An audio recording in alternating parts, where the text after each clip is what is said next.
Okay. ನೀವೀಗ auto ತಗೊಂಡಿರೋದು ಬಾಡಿಗೆನಾ ಅಥವಾ ಸ್ವಂತ? ಬಾಡಿಗೆ ಮೇಡಮ್. ಬಾಡಿಗೆ. ಈಗ ಆಟೋ ತಗೊಂಡಿದ್ದೀರಾ ಬಾಡಿಗೆಗೆ, ಅದರ ದುಡ್ಡು ಕಟ್ಟಬೇಕು, ಆಮೇಲೆ ಮನೆ ಖರ್ಚು ನೋಡ್ಕೋಬೇಕು. ಒಂದಿನಕ್ಕೆ ಎಷ್ಟು ಅಂತ ದುಡಿತೀರಾ? ಅದರಲ್ಲಿ ಎಲ್ಲ ತೆಗೆದು ನಿಮ್ಗೆ ಎಷ್ಟು ಉಳಿಯುತ್ತೆ? ನಾನು ಇವಾಗ 1,000 1,200 ರೂಪಾಯಿ ಮಾಡ್ತೀನಿ ಮೇಡಮ್. ನಾನು ಹೊಸದಾಗಿ ಇದು ಮಾಡ್ತಾ ಇರೋದ್ರಿಂದ 1-1.5 ಮಾಡ್ತೀನಿ. ನಾನು ಮಾಡ್ಬೋದು ಮೇಡಮ್.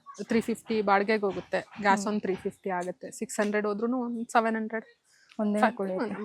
ಮನೆ ಕೆಲಸ ಅಂತ ಮಾಡಿದ್ರು ನಮಗೆ ತಿಂಗಳಿಗೆ 15,000 ಅಷ್ಟೇ ಅಲ್ಲ ಮೇಡಮ್ ಕೊಡ್ತಾರೆ. 10,000-15,000 ಕೊಡ್ತಾರೆ.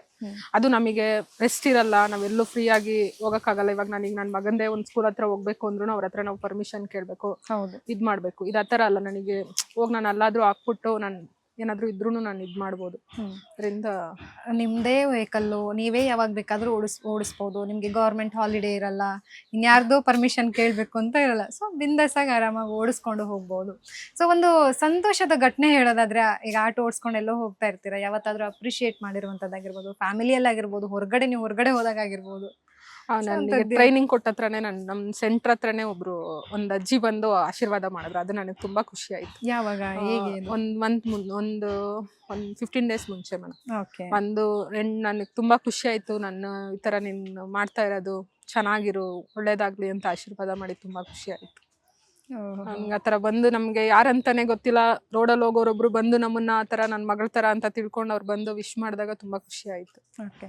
ನಿಮ್ಗೆ ಈಗ ಅನ್ಕೊಂಡಿದ್ರ ನೀವು ಯಾವತ್ತಾದ್ರೂ ನಾನು ಆಟೋ ಓಡಿಸ್ಬೇಕು ಮುಂದೊಂದು ದಿನ? ಕನ್ಸಲ್ಲೂ ನಾನು ತಿಳ್ಕೊಂಡಿರ್ಲಿಲ್ಲ ಮೇಡಮ್. ನಾನು ಈ ತರ ಒಂದು ಜೀವನದಲ್ಲಿ ನಾನು ಈ ತರ ಒಂದು ಇದ್ ಮಾಡ್ತೀನಿ ಅಂತ. ಯಾಕಂದ್ರೆ ನಾವು ಹಳ್ಳಿಲಿ ನಾವು ಹುಟ್ಟಿ ಬೆಳೆದಿದ್ರಿಂದ ಒಂದು ಅಂಗಡಿ ಕಳಿಸ್ಬೇಕಂದ್ರೆ ಯೋಚನೆ ಮಾಡ್ತಾ ಇದ್ರು.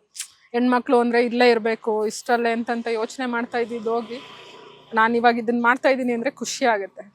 ಇವತ್ತಿಗೂ ನಮ್ಮ ಮನೇಲಿ ನನ್ನ ತಂಗಿದ್ರಾಗ್ಬೋದು, ಬೇರೆ ಕೆಲಸ ಯಾವ್ದಾದ್ರು ಮಾಡ್ಬೋದಲ್ಲ. ನಮ್ಮ ಅಮ್ಮನ ಇವಾಗೂ ಹೇಳ್ತಾರೆ, ಬೇರೆ ಕೆಲಸ ಯಾವ್ದಾದ್ರು ಮಾಡ್ಬೋದಲ್ಲ, ಯಾಕೆ ಮನೆ ಕೆಲಸಕ್ಕೆ ಹೋಗ್ಬೋದಲ್ಲ, ಯಾಕೆ ನೀನು ಆಟೋ ಓಡಿಸ್ಬೇಕು, ಗಂಡ್ ಮಕ್ಳ ತರ ಯಾಕೆ ಹೋಗ್ಬೇಕು ಅಂತ ಹೇಳ್ತಾರೆ.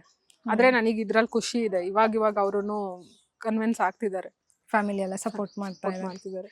ಓಕೆ. ಮುಂದೆ ನಿಮ್ಮ ಕನ್ಸಿರೋಂಥದ್ದೇನು? ಇನ್ನೂ ಆಟೋಗಳು ಜಾಸ್ತಿ ಮಾಡಬೇಕು ಅಂತ ಇದೆಯಾ, ಅಥವಾ ಒಂದಷ್ಟು ಜನ ಮಹಿಳೆಯರಿಗೆ ನೀವು ಸಹಾಯ ಮಾಡಬೇಕು ಅಂತ ಏನಿದೆ ನಿಮ್ಮ ಡ್ರೀಮ್ ಇರೋಂಥದ್ದೇನು? ನನಗೆ ಹೆಣ್ಮಕ್ಳು ಒಂದು ಒಳ್ಳೆ ರೀತಿಲಿ ಜೀವನ ಮಾಡೋದಕ್ಕೆ ಏನಾದರೂ ಇದು ಮಾಡ್ಬೇಕಂತ ಇದೆ. ಬೇರೆ ಥರ ಜೀವನ ಮಾಡೋದಲ್ಲ. ಹೆಣ್ಮಕ್ಳು ಕಷ್ಟಪಟ್ಟರೆ ಜೀವನದಲ್ಲಿ ಏನು ಬೇಕಾದರೂ ಸಾಧನೆ ಮಾಡ್ಬೋದು. ಆಗಲ್ಲ ಬೇರೆ ಥರದಲ್ಲೇ ದುಡ್ದು ಚೆನ್ನಾಗಿರ್ಬೇಕನ್ನೋದಲ್ಲ, ಇದರಲ್ಲೂ ಒಂದು ಸಾಧನೆ ಮಾಡ್ಬೋದು. ಮಾಡ್ರಿ ಅಂತ ಕೇಳ್ಕೊತೀನಿ. ಓಕೆ.